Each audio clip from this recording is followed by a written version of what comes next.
Отравление ртутью в Москве. Идет расследование. По Киеву ударили ракетами. Ирина Винер уходит в отставку после конфликта с Кабаевой. Всем привет, это новости «Воздух» на Ходорковский лайв. Подписывайтесь, ставьте лайки. Мы начинаем.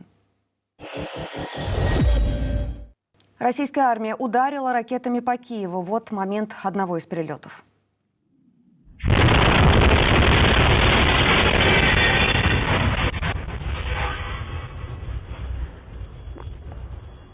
Украинские СМИ утверждают, что на этих кадрах воронка от ракеты «Искандер» в Оболонском районе. Киевляне рассказали журналистам, что удар был такой мощный, что люди теряли сознание от ударной волны, а в домах вылетали окна и даже электрические розетки.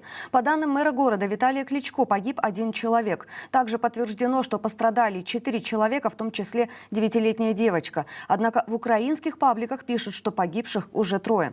Также накануне вечером российские военные нанесли удар авиабомбами по приграничному району Сумской области. По данным Национальной полиции Украины, в результате удара управляемыми авиабомбами по Краснопольскому району украинского региона погибли 40-летний местный житель и 30-летняя женщина. Повреждены дома, школа, помещения тракторной бригады и частные автомобили. Удары по Украине и в первую очередь по Киеву с фирменным цинизмом прокомментировал зампред Совета Безопасности Дмитрий Медведев. Я процитирую. «Мир через силу, говорите? Иногда эта концепция работает и вправду. Например, демонстрируя реальное, а не придуманное кем-то соотношение сил. Как сегодня в Киеве после прилета наших ракет и БПЛА. Хотя и такие действия не способны полностью очистить мозги тем нелегитимным скоморохам, которые, дрожа от страха и наркотической абстиненции, несут на камеру чушь про обмен территориями». Конец цитаты.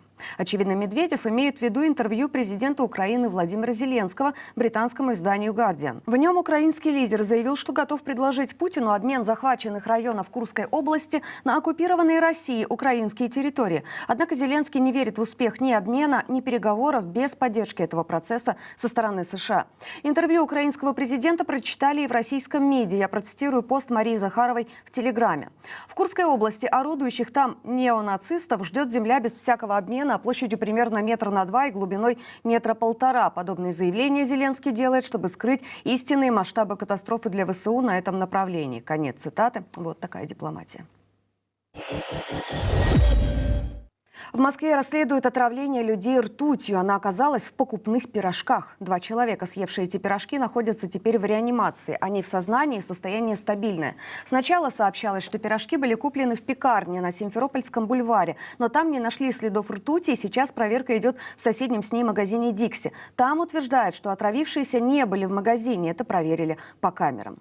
Серьезное ДТП произошло в Ленинградской области. Пострадали 15 человек, в том числе ребенок. Авария случилась на загородной трассе Кола. Столкнулись фура и пассажирский микроавтобус. Дорога полностью перекрыта. Водительскую кабину микроавтобуса вмяло внутрь. Фонтанка пишет, что по предварительным данным шофер погиб. 3 человека находятся в тяжелом состоянии, 2 попали в реанимацию. Прокуратура начала проверку. Возбуждено уголовное дело об оказании небезопасных услуг. На Сахалине более 100 рыбаков унесло в море на отколовшейся льдине. Их вызволяли сотрудники МЧС, причем некоторых пришлось уговаривать спасаться. Вот ребята отказываются лететь. Бур, дороже. Все? Вы не будете улетать? Это произошло у села Мальки на юге острова Сахалин. Лед разделила 10-метровая трещина. Самостоятельно люди выбраться не могли. Часть рыбаков перевезли на берег на моторных лодках, часть вывезли на вертолете и судне на воздушной подушке. Остальных вместе с льдиной притянули к суше веревкой. Главный тренер сборной России по художественной гимнастике Ирина Винер ушла в отставку. Заявление бывшей главы Всероссийской Федерации по этому виду спорта и экс-жены миллиардера Усманова опубликовали прокремлевские СМИ. О причинах отставки она не сообщила. Ирина Винер была тренером Алины Кабаевой, которую СМИ считают сожительницей Путина и матерью его детей. Кабаева продвигает собственную академию художественной гимнастики «Небесная Грация». В январе СМИ рассказывали, что у Кабаевой и Винер конфликт, возможно, из-за этой школы. На играх БРИКС в прошлом году подопечные Кабаевой выступали отдельно, наравне с национальными сборными. Там же произошел конфликт из-за манипуляций с оценками. А Минспорта после появления школы Кабаевой решила упразднить Федерацию художественной гимнастики, которую возглавляла Винер. Патриарх Московский и всея Руси Кирилл, также известный как Владимир Гундяев, в очередной раз доказал, что начальство у него не на небесах, а совсем рядом, за Кремлевской стеной. На собрании духовенства Московской митрополии он вступил в пикировку со священником из Можайска. Тот обратился к предстоятелю РПЦ с такими словами, я процитирую: «Я не согласен с такой патриотической тенденцией. Долг священника – вести людей в Царствие Небесное, а не патриотизмом заниматься». Конец цитаты. А вот ответ патриарха. Это здорово, да? Прекрасно. Понимаешь, что я не западный украинский.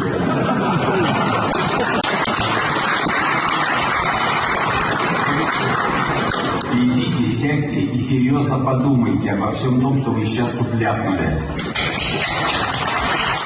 Судя по реакции на слова патриарха, других участников собрания Московской митрополии Царство Небесное тоже не особо интересует. Что ж, это были главные новости к данному часу. Оставайтесь на нашем канале, подписывайтесь, ставьте лайки, а также подписывайтесь на наш телеграм-канал. Мы дублируем там весь контент, в том числе в аудиоформате. И главное, берегите себя.